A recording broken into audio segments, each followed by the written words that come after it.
Oke, kita langsung aja ya bahas soal yang lagi rame ini. Pasti banyak yang bertanya-tanya soal kendala teknis exam browser TKA 2026 di Chromebook kan? Mungkin ada yang udah mulai cemas nih. Tenang-tenang, dalam beberapa menit ke depan kita akan bedah tuntas pengumuman resminya supaya semuanya jadi jelas dan nggak ada lagi kebingungan. Jadi, pertanyaan besarnya adalah, sebetulnya ada apa sih dengan exam browser di Chromebook ini? Nah, ini pasti jadi pertanyaan utama buat rekan-rekan proktor dan teknisi yang udah siap siaga di lapangan. Yuk, kita cari jawabannya langsung dari sumber yang paling valid. Nah, ini dia. Kita akan lihat langsung isi pengumuman resmi yang keluar tanggal 2 Maret 2026. Kenapa? Biar semua informasi yang kita bahas ini akurat, langsung dari sumbernya, dan kita bisa hindari spekulasi-spekulasi yang nggak jelas. Oke, pertama-tama kita akui dulu ya kalau memang ada masalah.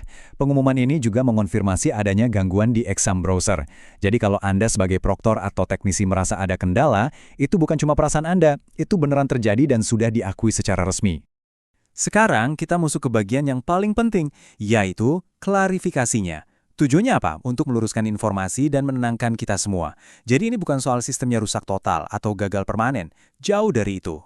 Dan ini dia kalimat kuncinya yang sengaja ditulis pakai huruf kapital, bukan disebabkan oleh gangguan permanen pada sistem. Ini harus kita garis bawahi sama-sama. Sistemnya nggak hancur, nggak rusak parah. Ini poin yang sangat krusial. Biar lebih gampang, mari kita bandingkan. Kekhawatiran kita mungkin, wah, sistemnya rusak permanen ya.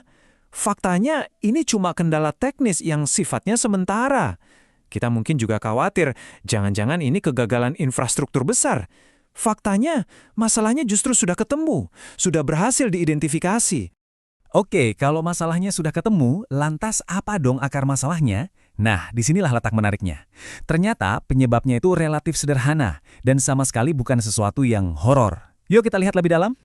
Jadi penyebab utamanya itu adalah perubahan domain. Biar gampang, bayangin aja ini kayak alamat website kementerian yang pindah rumah. Dulu alamatnya di Kemdikbud, sekarang pindah ke alamat baru, yaitu Kemdikdasmen. Nah, aplikasi exam browser ini ibaratnya masih nyari ke alamat yang lama, jadi ya nggak ketemu.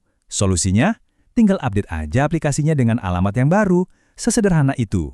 Jadi, kalau kita runut kronologinya begini. Pertama, alamat domain kementerian ganti. Akibatnya, yang kedua, exam browser jadi nggak bisa nyambung. Makanya, yang ketiga, aplikasinya sekarang butuh pembaruan, yang nanti akan disalurkan lewat Chrome Web Store. Masuk akal banget kan alurnya? Dan penting untuk kita tahu saat ini tim teknis dari Pusmendik dan Pusdatin itu sedang bekerja. Mereka bukan cuma ganti alamat domain, tapi juga melakukan pengecekan total. Ini penting banget buat memastikan sistem ujiannya nanti benar-benar aman, stabil, dan nggak ada celah. Ini soal integritas ujian, jadi nggak main-main. Oke, kita udah tahu masalahnya, udah tahu juga penyebabnya. Sekarang yang paling ditunggu-tunggu, solusinya gimana dan apa langkah selanjutnya. Yuk kita lihat rencana aksi dan imbauan resminya. Rencananya udah jelas dan terstruktur. Pekan ini juga, aplikasi yang baru akan langsung diuji coba di simulasi tingkat SD. Kalau semua lancar, targetnya pekan depan, aplikasi ini sudah siap dipakai oleh semua siswa pas gladi bersih. Jadi ada jadwal yang jelas. Pesan ini juga ditujukan secara khusus untuk garda terdepan pelaksanaan ujian, yaitu seluruh proktor, teknisi, dan tim teknis di semua sekolah. Kalianlah yang paling perlu informasi yang jernih seperti ini. Dan inilah pesan utamanya, imbauannya. Mohon untuk tetap tenang dan menunggu informasi resmi berikutnya. Panik nggak akan membantu. Pihak penyelenggara sudah komitmen untuk terus memberikan update, jadi kita percayakan saja proses perbaikannya pada mereka. Nah, untuk menghindari hoax atau informasi simpang siur, semua update selanjutnya hanya akan disampaikan lewat kanal resmi. Jadi pastikan ya, Anda semua hanya memantau sumber informasi yang terverifikasi. Ini kunci biar koordinasi kita tetap lancar. Sebagai penutup, mari kita tarik ke gambaran yang lebih besar. Cara penanganan isu ini yang diumumkan secara transparan sebenarnya memunculkan satu pertanyaan menarik buat kita semua. Seberapa penting sih transparansi teknis seperti ini dalam membangun kepercayaan kita pada sistem pendidikan digital?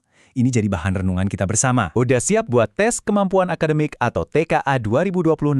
Nah, persiapan besarnya itu dimulai dari sini loh. Yuk kita bedah bareng-bareng panduan resmi buat gladi bersih TKA. Semua info ini penting banget dan datangnya langsung dari kementerian, jadi dengerin baik-baik ya. Dan perlu dicatat ya, informasi yang bakal kita bahas ini bukan sekedar rangkuman atau tips ngasal dari internet. Bukan. Ini adalah panduan resmi yang dikeluarin langsung sama Pusat Asesmen Pendidikan. Artinya apa? Artinya setiap detail di sini tuh super penting dan wajib kita pahami bareng-bareng biar TKUA nanti sukses. Jadi, pertanyaannya simpel aja. Kalian udah siap belum? Soalnya, kita semua tahu kan, persiapan TK yang beneran itu nggak dimulai seminggu sebelum ujian. Persiapannya itu ya dimulai dari sekarang. Dan ngerti soal gladi bersih ini adalah langkah pertama yang paling penting. Oke, kita mulai dari dasarnya dulu. Sip, kita masuk ke bagian pertama. Sebelum kita pusing mikirin jadwal atau hal-hal teknis, kita perlu paham dulu nih, sebenarnya gladi bersih TKA ini apaan sih dan buat siapa aja?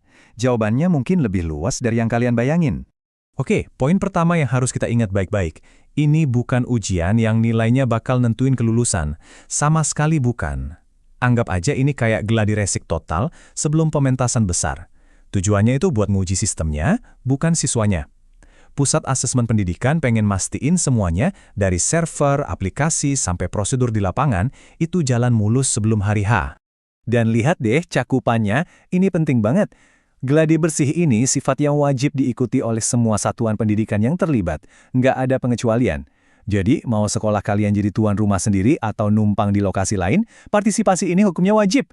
Biar apa? Biar nggak ada satupun sekolah atau siswa yang ketinggalan soal kesiapan. Oke, kita udah paham apa itu gladi bersih dan siapa aja yang terlibat. Sekarang pertanyaan selanjutnya, kenapa? Kenapa sih pemerintah repot-repot ngadain simulasi nasional kayak gini? Apa tujuan utama di balik semua ini?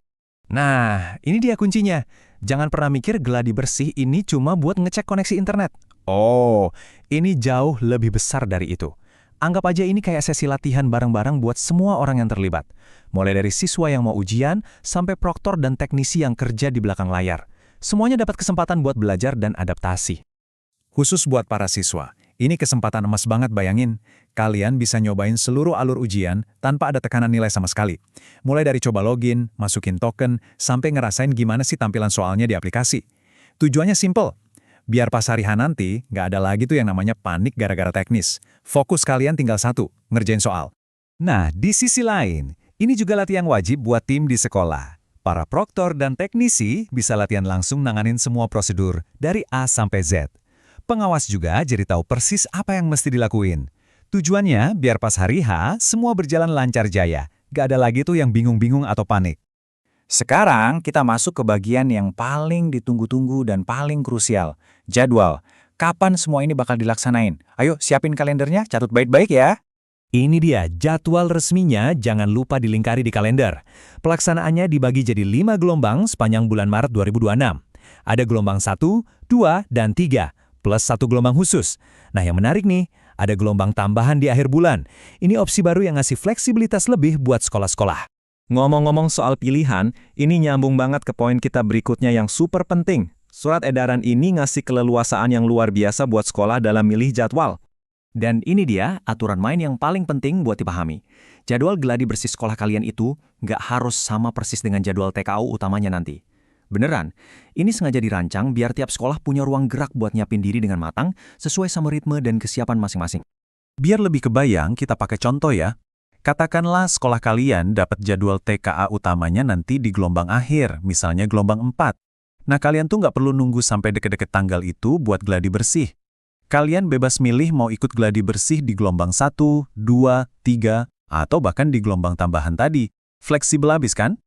Oke, jadi setelah semua informasi teknis tadi, apa sih intinya? Apa kunci sukses biar gladi bersih dan TKA utama nanti bisa lancar? Semuanya itu sebenarnya cuma bermuara ke dua hal simpel, koordinasi dan pemahaman. Kalau kita kutip langsung dari surat edarannya, tujuan utamanya itu jelas banget, yaitu untuk memastikan seluruh peserta, proktor, teknisi, dan pengawas ruang memahami mekanisme pelaksanaan TKA. Intinya, pemahaman yang menyeluruh dari semua pihak itu adalah kunci keberhasilan mutlaknya. Jadi, setelah dapat semua informasi ini, pertanyaannya balik lagi ke kalian. Dengan semua opsi dan tujuan yang udah jelas ini, kira-kira langkah konkret apa nih yang bakal diambil sekolah kalian duluan buat mastiin kesiapan total? Ingat, waktu buat berkoordinasi itu dimulainya ya dari sekarang.